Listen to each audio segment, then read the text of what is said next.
Picture this. You're walking down a busy street. Someone collapses 10 feet ahead of around. And you, along with everyone else, just keep walking. You tell yourself you would help. Most people do, but the real answer is far stranger than you think. It has nothing to do with how kind you are. It has nothing to do with how busy your day is. It has to do with a switch in your brain that flips the moment other people show up. Your brain is not built to act alone in a crowd. It is built to watch the crowd first. This is not a flaw. It is not laziness.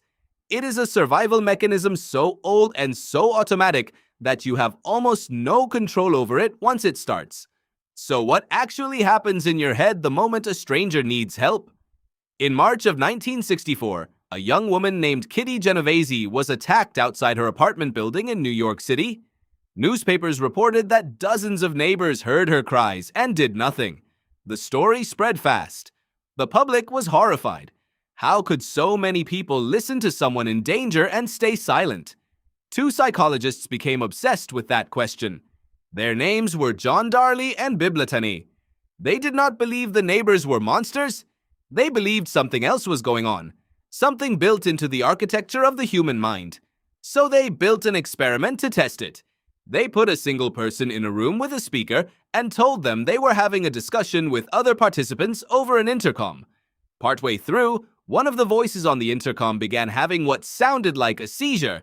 The voice gasped. It choked. It called for help. Here is the twist. Some participants believed they were the only one who could hear this. Others believed there were several other people listening too. When participants thought they were alone with the person in distress, almost all of them rushed to help within a minute. When participants believed other people were also listening, something changed.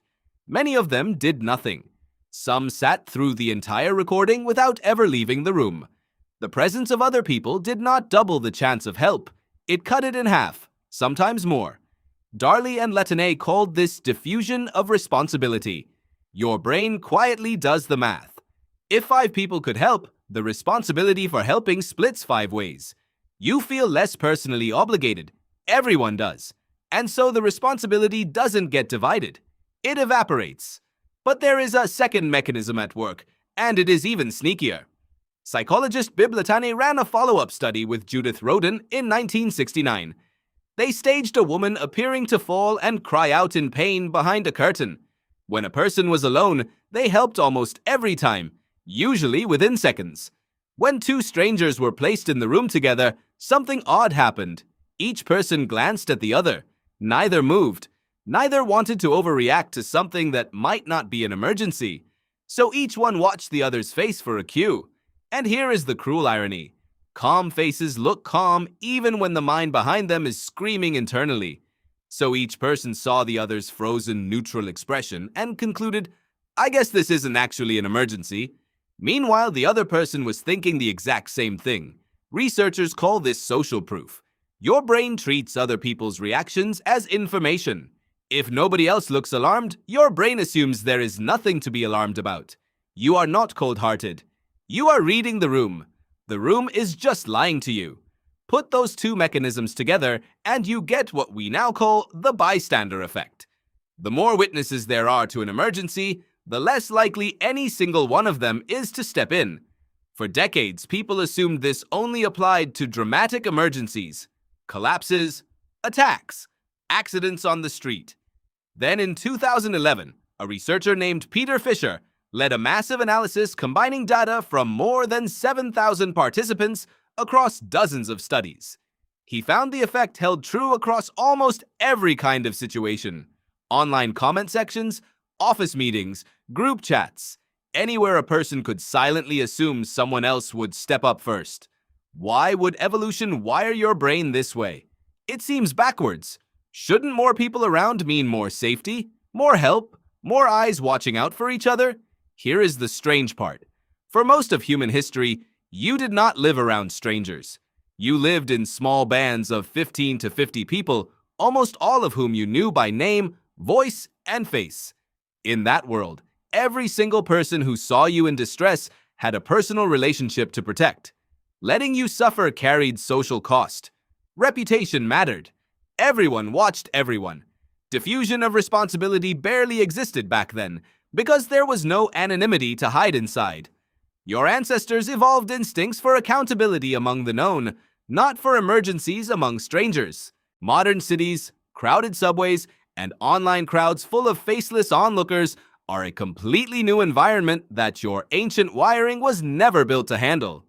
You are not failing some moral test when you freeze in a crowd.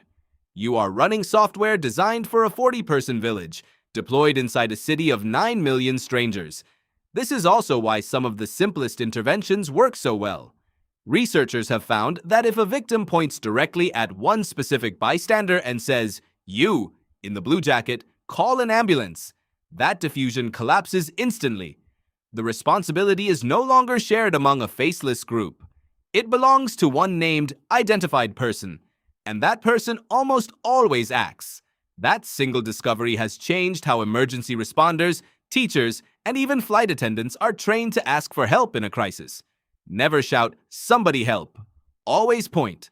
Always name a person, a feature, a detail. Make the responsibility undeniable, and the freeze breaks instantly. Knowing this doesn't just explain a tragedy from 1964, it explains something about your own life right now. The next time you scroll past a post asking for help and assume someone else will reply. The next time you sit in a meeting and stay quiet because surely someone else will raise the obvious problem. The next time you watch a group chat go silent on a question nobody wants to be the first to answer. That hesitation is not apathy. It is an ancient circuit, still running, still scanning the room for the reactions of strangers your ancestors were never built to ignore. So picture that street again. Someone collapses. A crowd gathers. And this time, you understand exactly what is happening in every mind around you, including your own. The real answer was never that people don't care. The real answer is that your brain was built for a smaller, more familiar world. And it is still waiting for someone else to move first.